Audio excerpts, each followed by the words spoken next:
Something weird just happened in Weekly Shonen Jump, and I cannot stop thinking about it. So I'm a big Sakamoto Days fan. I really love this series, and I'm also really, really critical of its writing. This is just how I show love to things, like by tearing them apart like a vulture and eating the tiny little pieces. That's how all art should be consumed. So as a very, very big Sakamoto Days fan, I have been kind of iffy about the most recent arcs. It fell off a little bit. It got messy. And that's fine because every series has ebbs and flows, especially a series that long. It's going to be good and sometimes it's going to be not so good. Recently, the quality has gotten a lot better. I think we're Bakamoto. I think we've got this. To be fair, though, it's really fine when a series I really like starts to fall off like that because I read a lot of Weekly Shonen Jump manga. Right now, the three that I'm currently always caught up on are Sakamoto Days, Akane Banashi, and Kagurabachi. So I always got something that's going to be peak, even if everything else is a little bit Now, if you were to ask me, and I'm sure you want to, Akane Banashi is the best thing happening in Weekly Shonen Jump right now. It is incredibly slept on. Everyone needs to read it. But it doesn't have anything to do with what I'm about to talk about. This weird thing only involves the other two series. Actually, I only really want to talk about a single chapter of each manga. And of those two chapters, I really only want to talk about a single page. Spoilers ahead for Kagurabachi chapter 54 and Sakamoto Days chapter 192. Specifically those two chapters. I'm not going to give that much context. You don't need it. It's like the tiniest thing in the world, and it is incredibly cool, and like you need to it's so cool, guys. It's so cool. I usually put a lot more effort into my videos and making them feel really, really scripted.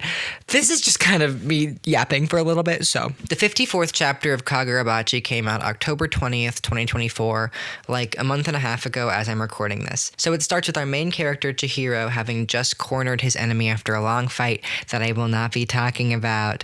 The point is, he got himself injured a little bit by protecting some civilians, and he still won. Hirohiko, the guy he's fighting, refuses to accept this. He refuses to accept that Chihiro beat him, but more so, he refuses to accept that Chihiro actually tried to protect those people, because Chihiro is a killer.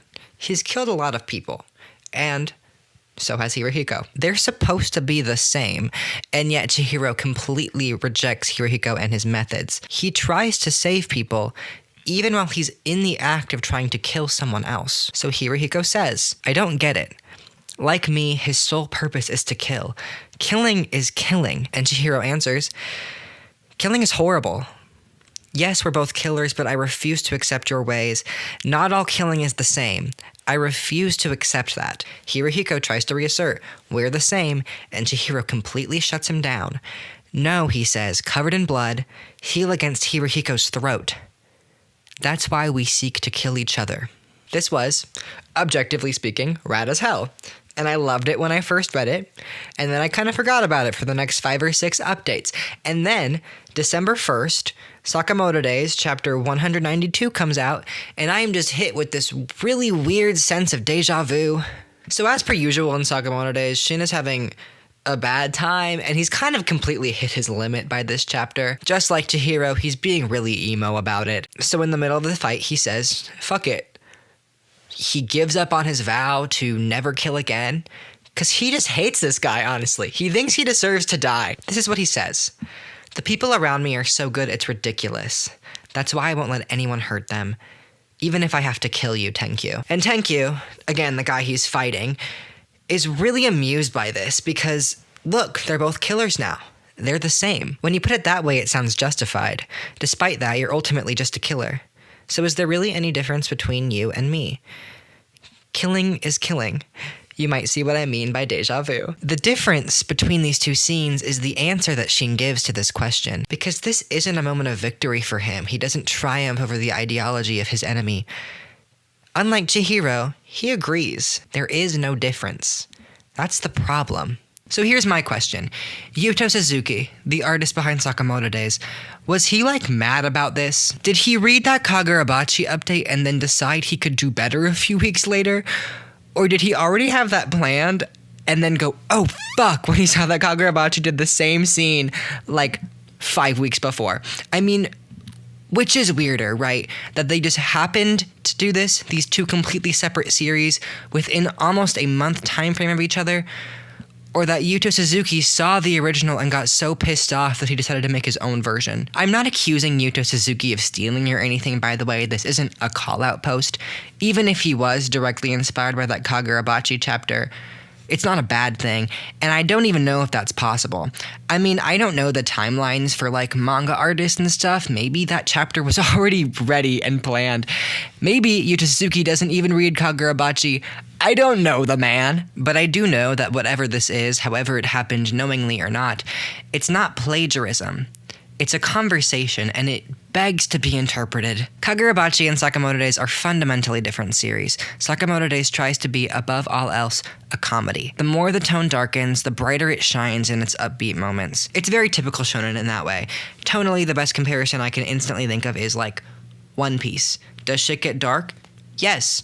Often. It's bleak. People die. There's torture. It sucks. But it's still a little bit silly with it all the time, right? We're always being a little bit silly. Even at its darkest, a series like this is going to boomerang back to some bright level of tone. And I think that's a strength. But in that way, Sakamoto Days is very nostalgic for me. It kind of feels like it's clinging to a dying vision of shonen manga. And this should be its own video, but I need to talk to you about my theory of manga art criticism, okay? You know how there are art periods, right? I'd like to call the era we're in right now, for shonen manga, post-Narutoism. Actually, we're really reaching the end of post-Narutoism. Most of the series that are really emblematic of it are reaching their final chapters or have already concluded. So we're probably about to shuffle in some new era, and I'm very excited to see what that will be. But for right now, I'm talking anything from My Hero Academia to Jujutsu Kaisen, post-Narutoism. The thesis of post-Narutoist media really comes down to 3 words: child soldiers bad. Most of the shonen that I grew up with was pretty uncritical of the violence that it put its main characters towards in a more systemic sense, and Naruto is really the best possible example of that. I mean, the majority of the main cast are 12-year-olds who are being trained as child soldiers by the state, and the series really isn't that interested in having conversations about that, at least not to the extent that it deserves. Then you get stuff like Jujutsu Kaisen, which is pretty obvious in its inspirations from Naruto, because it's kind of clowning on the series. It's pointing at these classics and going, hey, actually, war is bad for children. Post-Narutoism is a deconstruction of the uncritical way in which we approached violence in shonen manga series like a decade or 2 ago, and so it gets a lot darker. I mean, again, something like Naruto isn't afraid to have violence in it. Sometimes it revels in its violent scenes, but there's always a sense that the heroes are going to triumph and things are kind of going to go back to normal. Even in the darkness, a light shines, and the harder edges just get sanded off. This leads to some kind of weird whiplash moments. Things get so horrific, and then it's just over. We're back to normal. Meanwhile, post-Narutoist works refuse to shy away from the consequences of their violent systems. In post-Narutoism, the consequences are the story. The status quo is always changing because shit is just getting worse and worse. The system is too dysfunctional to continue as it stands. In a post-Narutoist work, when a big climactic fight ends and the hero is still standing, you don't feel hopeful or like you're basking in victory. You feel tired. Even when you win, you lose because you really never should have been playing in the first place. Kagurabachi is post-Narutoism. I mean, in the most basic sense of the term, the manga artist cites Naruto as the reason why he makes manga. But thematically, I think Kagurabachi is probably going to be the last big post-Narutoist work we get before the next spin of the wheel. Which means it clashes fundamentally with a series like Sakamoto Days, something that is so classic in its thematic approaches. So, then, why is it that when it comes to these two scenes, it feels like Sakamoto Days took the more thematically mature approach to the subject? See, the fundamental idea that holds these earlier works together and sets them apart from post-Narutoism is some amount of faith in the system. Sociologist Max Weber, please bear with me, sociologist Max Weber said that the state is whatever institution holds a monopoly over violence. The cops, the military, the Anbu Black Ops. When these earlier series present an uncritical view of the violence their characters participate in and the systems they perpetuate, it is because they have faith in the system. the state. When the state tells you, Naruto Uzumaki, age 12, to go risk your life for the sake of your boss getting some money, you do it. Someone, somewhere, knows the right thing to do, and all you have to do is listen to them. And when Chihiro says not all killing is the same, isn't that the idea he advocates for? That sometimes violence is excusable if it's the right person doing it to the right victim for the right reason. Chihiro doesn't really get along with any of the institutions he encounters. He's constantly making allies of convenience, people who he really doesn't like and who really don't like him, but who happen to align with his goal at the moment. But what really matters to him is his goal. He's not an agent of the state. He's kind of a loner. He's really emo about it all the time. He's not that emo, he just wants to be. I really like Chihiro. And he doesn't feel righteous about what he's doing at all. To him, it is a necessary evil. But it is necessary. This is the idea that drives so much military propaganda media these days. The idea that someone, somewhere, has to get their hands dirty. And the people who do so, the people who commit these necessary evils, are inherently righteous for doing it in our place. And that's what Chihiro is really saying he believes. That's what he echoes in this scene. Yes, we are both killers, but not all killing is the same. That's why we seek to kill each other. Okay, hey, quick question. What the fuck does that mean? Like, actually, I really liked that scene the first time I read it. I thought it was cool, and I really liked the way that this series usually approaches these topics. But that specific sentence... What? No, not all violent acts are the same. Sometimes motivations are genuinely more justifiable than others. But that idea, trying to decide when killing is justifiable or not, trying to make it righteous sometimes, that gives me bad vibes, okay? I don't know. There's vibes there and they're not good. On first blush, the Sakamoto Days approach to this scene does look a little bit pedestrian in comparison, I think.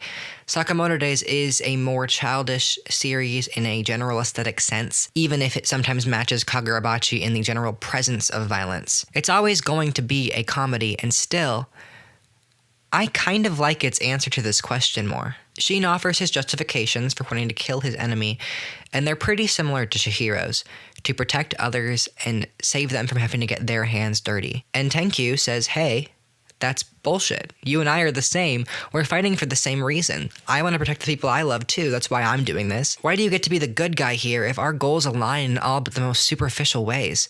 And Shin agrees.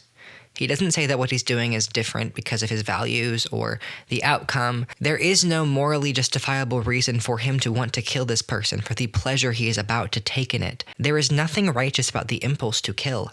There's no difference. Killing is killing. That's the problem.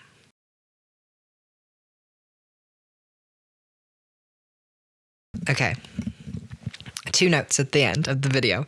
Actually, 3. First of all, it's been so long since I've used this mic and I know I use it wrong, which is why I never used it on camera because I get self-conscious about getting comments from people who are like, you're holding it wrong. You're speaking the wrong part. I know the audio is bad. The mic is dented. The mic is dented. It's bad. It's bad. It's better than my phone audio though, and you have to appreciate me trying. Secondly, I'm working on a longer video right now. I wanted to get it out by the end of the year, but I'm probably not going to be able to just because I'm lazy.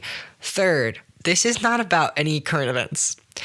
I was rereading the script and I realized that you might be able to draw parallels to a certain crime that is really big in the media right now.